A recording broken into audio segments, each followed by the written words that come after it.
You know, all of us ask the question, why? Tragedy enters our life, why? You know, why do things happen? I lost my daughter, beautiful, uh, Talented. extremely talented and intelligent. Brilliant. Uh, she was a brilliant girl, beautiful girl, never sick a day in her life. And I lost her with from a ovarian cancer in her early 30s. And I lost my wife, so the women in my life, pretty much I lost, including my mother, had a tremendous impact on me.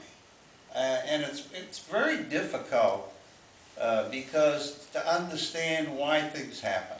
Uh, I have to, but let me digress a minute to get back to Roz.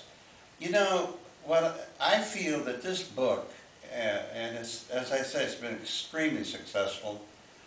This book should be read by every woman that has to work for a living, because you're going to get an insight of what a woman who, if I may digress again to say, professional sports, without being unkind, is the most chauvinistic of all the areas that I've traveled and covered as a journalist, which I was for 14 years before I had a White House press card, covered the White House, covered a couple of presidents.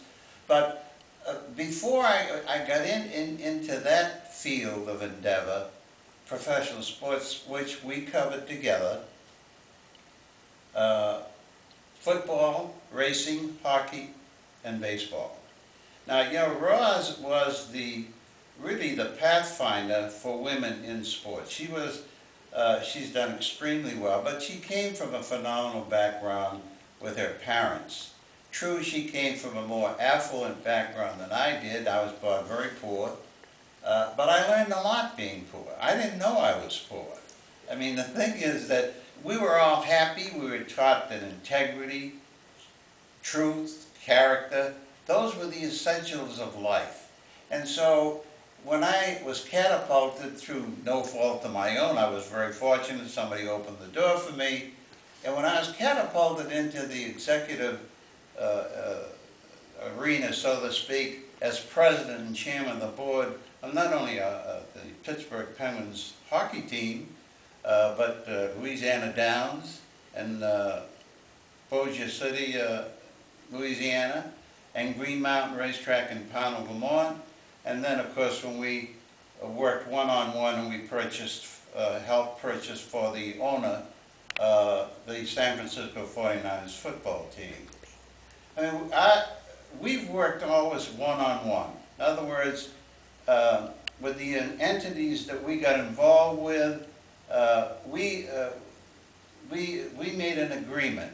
The last job we had in Louisiana, that gentleman came after us 5 times before we decided to go there. When we went there, the stipulation was we would run it totally on our own. It was near bankruptcy when we went there.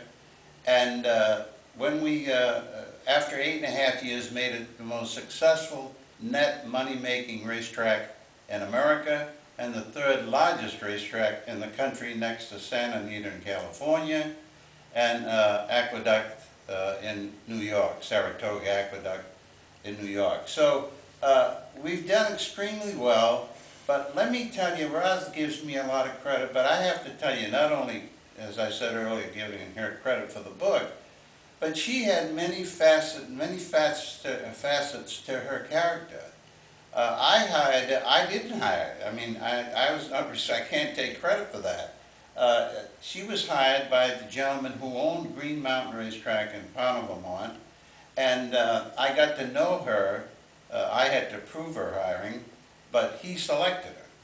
So what I want to explain to the women in this audience, I don't think you have any clue of how difficult it was for a woman to be a publicity director and then an executive vice president in a professional sports where women were absolutely taboo in the so-called conference rooms.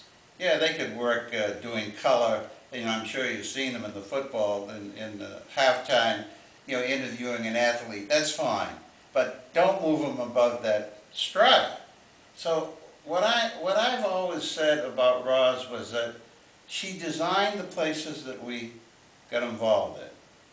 And the one thing that I would like to tell you people is that we were very fortunate in that, as far as I know, we are the only two people that were in an executive capacity. And as I tell people, these titles and $2 buys you a cup of coffee.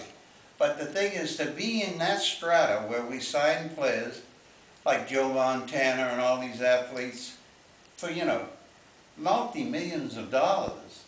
So when you have the power to make the decision, yeah, we're going to sign this gentleman for, say, 10 million, 20 million. Today, I think the going salary for the top players is around 26 million a year. Then, that's an awful lot of authority and an awful lot of power. And if you don't keep yourself in perspective, then you're not aware that, who are you?